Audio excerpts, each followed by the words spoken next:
राधे राधे, हरे कृष्णा। आज भगवद गीता का अध्याय 2 का चौथा श्लोक, जो कि इस प्रकार है। अर्जुन उवाच कथम भीष्मम् अहम संख्याये द्रोणं च मधुसूदना इषुभिः प्रतियोत्स्यामि पूजा अहो अरिसूदना। अर्थात अर्जुन ने कहा, हे मधुसूदन, हे शत्रुओं के दमन करता, युद्ध भूमि में भीष्म और द्रोणाचार्य जैसे महापुरुषों से युद्ध मैं कैसे करूं, मैं कैसे इन पर बाण चलाऊं, जबकि ये मेरे परम पूजनीय गुरुजन और मेरे पितामह हैं।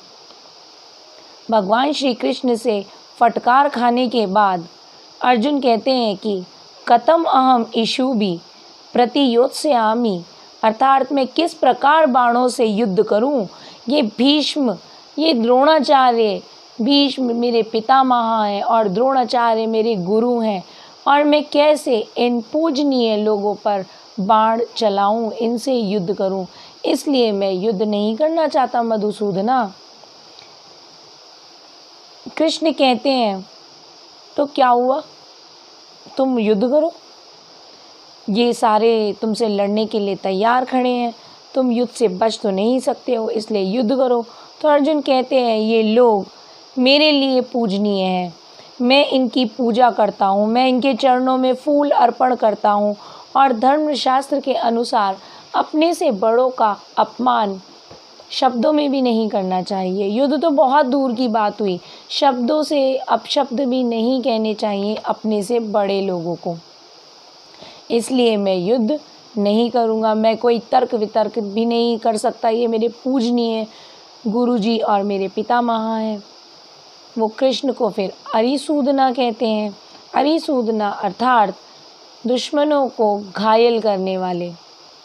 यहाँ अर्जुन अरिसूदना शब्द द्वारा पूछना चाहते हैं कि क्या आप अपने दादा उग्रसेन को या अपने गुरु संदीपनी को इसी प्रकार बाणों से उनको मार सकते हो? क्या आप उनके साथ युद्ध कर सकते हो?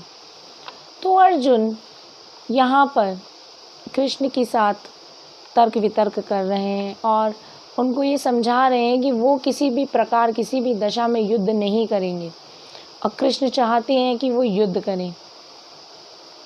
इस श्लोक से हम क्या ज्ञान ले सकते हैं, क्योंकि गीता का एक एक श्लोक एक एक ज्ञान देता है। इस श्लोक से हमें एक ज्ञान मिलता है कि जिस प्रकार अर्जुन अपने बड़ों का अपमान नहीं करना चाहते, वो शब्दों में भी उनका अपमान नहीं करना चाहते, इसी प्रकार हमें अपने गुरुजनों का, अपने से बड़ों का अपमान नहीं करना चाहिए।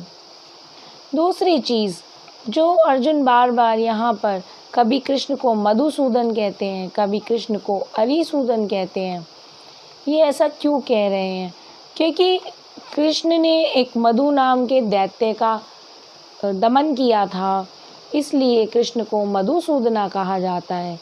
लेकिन जिस जाति में वो पैदा हुए थे, जिस कुल में वो पैदा हुए थे श्री कृष्ण, उसी में वो मधुसूदन नाम का राक्षस भी पैदा हुआ था, जिसका दमन श्री कृष्ण ने किया था।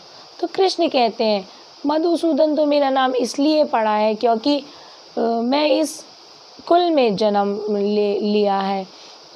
तब इसलिए अर्जुन जो है उनको फिर अरिसूदन कह के संबोधित करते हैं, और वो ये कहना चाहते हैं कि मैं उस मधु की बात नहीं कर रहा हूँ जो आपके कुल में जन्मा था राक्षस, मैं उस मधु कैटव की बात कर रहा हूँ, उस मधु कैटव की जिसका दमन आपने किया था जब आप विष्णु जी थे। तो अर्जुन वहाँ से कनेक्ट करता है श्री कृष्ण को मधुसूदन कहकर, परंतु श्री कृष्ण उसको कहते हैं, नहीं नहीं, वो वाला मधुसूदन नहीं, मैं ये वाला मधुसूदन हूँ, क्योंकि मैंने मधु कुल में जन्म लिया है, इसलिए मुझे लोग मधुसूदन कहते हैं, माधव कहते हैं।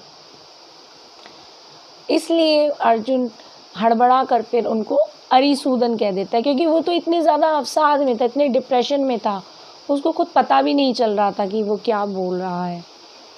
तो इसलिए अर्जुन उनको कभी मधुसूदन कभी अरिसूदन कहकर संबोधित करता है। इससे हमें कन्फ्यूज़न नहीं होना चाहिए। और जो ज्ञान इस श्लोक में हमको मिलता है वो यही है कि हमें अपने से बड़ों का अपमान नहीं करना चाहिए। इसी के साथ राधे राधे। हरे कृष्ण। हरे